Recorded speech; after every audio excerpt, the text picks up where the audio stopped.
مجھے اس سے کوئی غرض نہیں ہے کہ دنیا کیا کر رہی ہے، مجھے صرف اس چیز سے غرض ہے کہ میرے نبی نے کیا بولے صلی اللہ علیہ وسلم۔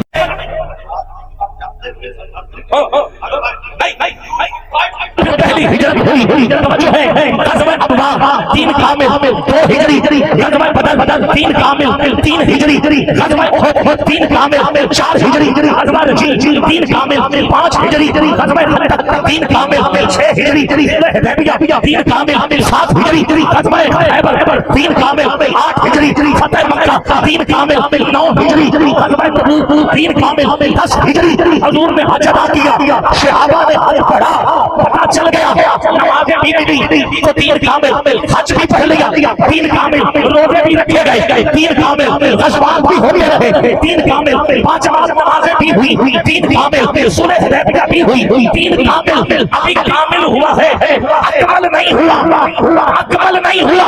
یہ اکمل کب ہوا؟ جب قرآن کی آخری آیات اتری حج کے بعد سورہ مائدہ 12 نمبر 6 خدیر کا مقام منبر سجایا گیا، اب آپ کی مرضی ہے ہاتھ اٹھائے یا کیا اٹھا، علی کو بلایا گیا، حضور نے خطبہ پڑھا، کہا سنو اب دین کامل نہیں بلکہ اليوم اکملت لکم دینکم واتممت علیکم نعمتی اکمل اب میں اور آگے پڑھ رہا ہوں، علی کا ہاتھ اٹھا کے پھر کہا من کنت مولا، مرضی ہے آپ کی، ہاتھ اٹھاؤ یا منہ بناؤ یا اٹھ کے چلے جاؤ، میں نے کہنا ہی کہنا ہے جس کا میں نے مولا اس کا۔ اگر غدیر خون پہ ہی اکمل ہوا تو جب صدیق اکبر رضی اللہ تعالیٰ عنہ کو فرمایا مرو ابا بکر فلیصلی بالناس، جاؤ میرے صدیق اکبر سے کہہ دو کہ وہ لوگوں کو نماز پڑھا دیں۔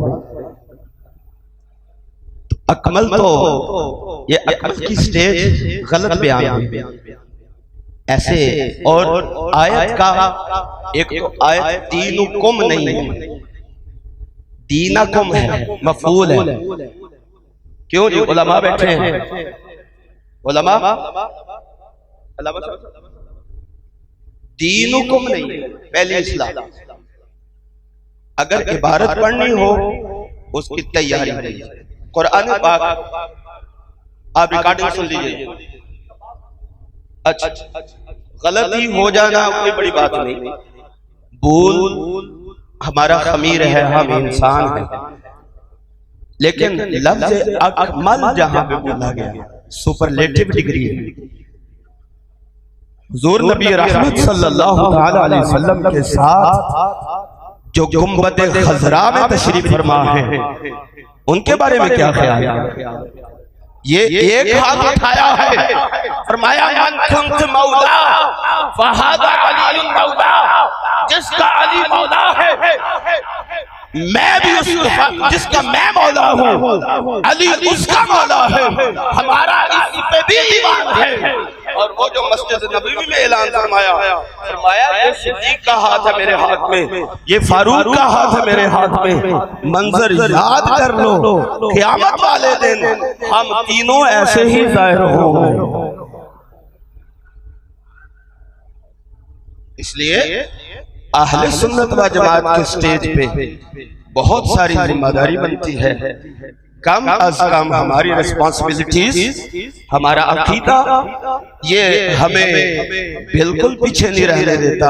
اللہ تعالیٰ آپ کو بلندی درجات عطا فرمائے، آپ نے بہت اچھے طریقے سے سنا، اللہ تعالیٰ ہماری آخرت بہتر۔ کیونکہ ہمیں پتہ چل جاتا ہے کہ ہم کس منبر پہ ہیں، سنی ہیں اور میں بھی سنی، الحمدللہ کوئی شک تو نہیں۔ خلیفہ بلا سلمان حضرت ابوبکر صدیق، یہی عقائد سنت میں جو چیزیں ہیں وہ ہم سے سن، پھر حضرت عمر فاروق، پھر حضرت عثمان غنی۔ علامہ صاحب نے میرے خیال میں آغاز والی بات کو غور سے نہیں سنی، ہو جاتا ہے جیسا کہ کچھ چیزوں کی وجہ سے کہا تو میں نے نہیں بدلا۔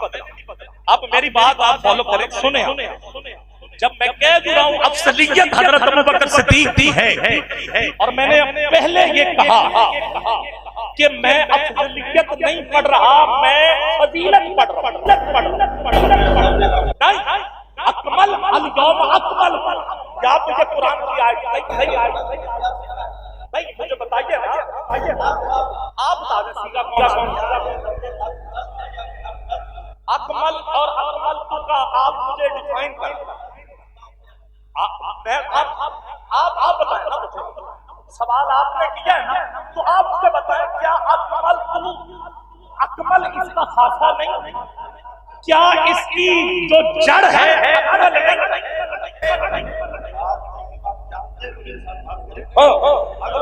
نہیں؟ انگلش نہ آبادی اور تسی انگریز کیوں بنتے ہیں کہ بلا انگریز نہ بنے، مسلمان بن کے بات کریں میرے ساتھ، انگریز نہ بنے۔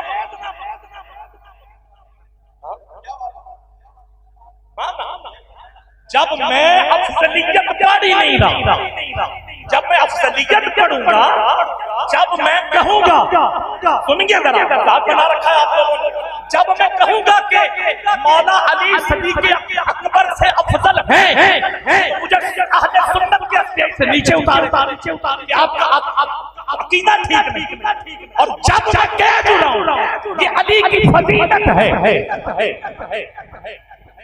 ٹھیک ہو تو آپ دارابا سے سیگے سنیں، میں آپ کا تو شاگرد ہوں کہ میں آپ کا پابند ہوں، بس جو میں سنا رہا ہوں سنیں، میں غلطی کروں تو مجھے خود یہاں سے پکڑ کے نیچے اتارے، میں حاضر۔ اگر یہ نہیں چلے گا کہ ذکر علی ہو تو آپ صدیق اکبر کی آڑ لے کر یہ بولے جب مبارک اس پہ حضرت عمر فاروق خود دے رہے سب سے پہلے، تو کیا میں آپ سے سوال پوچھتا ہوں، کیا مولا علی ہمارے نہیں ہیں؟ اگر ہیں تو پھر بولو نعرہ حیدری، جس کا میدان اس کا علی۔ ناسبیت کی اصطلاح شروع سے موجود ہے اور افضیت کی شروع سے موجود ہے۔ نسب عربی زبان میں کہتے ہیں کھڑا کرنے کو۔ ناسبی وہ لوگ ہیں جو سیدنا علی کے مخالفین تھے، ٹاپ آف دا لسٹ اس میں خوارج تھے، جو بغض رکھنے والے تھے، یا اہل صفین۔ اہل جمل کو میں نہیں کہتا کیونکہ اہل جمل تو بیک فوٹ پہ چلے گئے تھے۔ اور دوسری طرف ناسبی کے اگینسٹ جو ٹرم یوز ہوتی ہے وہ رافضی ہیں، جو سیدنا علی کی شان میں غلو کرتے ہیں۔ ظاہر ہے سر جب آپ 60 سال تک ممبروں کے اوپر سیدنا علی پہ لعنت کروائیں گے تو دوسری طرف سے بھی ریونج آئے گا، وہ حضرت علی کو بڑھائیں گے اور پھر وہ ہر اس بندے کو رگڑے میں لے آئیں گے جس سے آپ محبت کریں گے۔ جیسا کہ غلام احمد قادیانی دجال کرتا تھا، جس سے اس کی لڑائی ہوتی تھی نا، اس کے بزرگ کو گالیاں دیتا تھا، چاہے وہ اس کا اپنا بزرگ بھی ہو۔ یعنی مجھے بتائیں اگر ہمارا عیسائیوں سے دشمنی ہوگی تو کیا ہم حضرت عیسیٰ کی توہین شروع کر دیں گے؟ لیکن قادیانی چونکہ اس کا ذہنی توازن ٹھیک نہیں تھا، وہ یہی کام کرتا تھا۔ میں نے پچھلے دنوں میرا جو کلپ چڑھا ہے غلام احمد قادیانی یزیدی، اس میں نے حسین ابن علی کی جو اس نے گستاخیاں کی ہیں وہ دکھائی ہیں۔ وہ یہی کو بتایا کہ وہ حسین علیہ السلام کی اس لیے توہین کرتا ہے کہ آپ کو پتا ہے کہ قادیانیت کے سب سے زیادہ افیکٹو جو مکتبہ فکر ہے نا مسلمانوں میں وہ شیعہ ہیں، کیونکہ اس نے مہدی ہونے کا بھی دعویٰ کیا تھا تو کئی شیعہ بھی ساتھ لگ گئے تھے۔ اور دوسرے نمبر پہ عیسائی ہیں، کیونکہ اس نے مسیح موعود ہونے کا دعویٰ کیا تھا، تو اس لیے وہ حضرت عیسیٰ کی بھی توہین کرتا ہے اور حضرت حسین کی بھی۔ کیوں؟ کاؤنٹر نیریٹو قادیانیت کے خلاف جب کھڑا ہوا ہے نا تو شیعہ نے اور عیسائیوں نے زیادہ مخالفت کی، کیونکہ ان کی پبلک جا رہی تھی، تو انہوں نے کہا اچھا ان مولویوں کو نیچا کرنے کا طریقہ ہے کہ حضرت حسین کو نعوذ باللہ وہ الفاظ استعمال کرو جو میں نے ویڈیو میں ریکارڈ کرا کے ایچ ڈی کیمرے میں دکھا دیے۔ بس عقل مندوں کے لیے سب دکھانا ہی ہوتا ہے، بس ایک دفعہ دیکھ لیا خود فیصلہ کر لیں کانٹیکسٹ کے ساتھ ہے۔ تو یہاں پہ بھی یہی ہوتا ہے کہ وہ نام رکھے میں اس کی اثر وہ حدیث ہے جو فضائل صحابہ میں دو اوپر تلے روایتیں ہیں کہ سیدنا علی سے موقوفاً روایت ہے کہ میری وجہ سے دو فرقے گمراہ ہوں گے، ایک میری محبت میں غلوف کر کے اور ایک میری دشمنی میں، اور میری وجہ سے دو فرقے دوزخ میں جائیں گے، ایک میری محبت میں غلوف کر کے ایک میری دشمنی میں۔ اس میں مرفوع حدیث بھی ہے سنن طبرانی میں، لیکن وہ ضعیف ہے، لیکن یہ موقوفاً روایتیں صحیح ہیں اور ظاہر نبی اسلام کے بتانے پہ ہی معمول ہے۔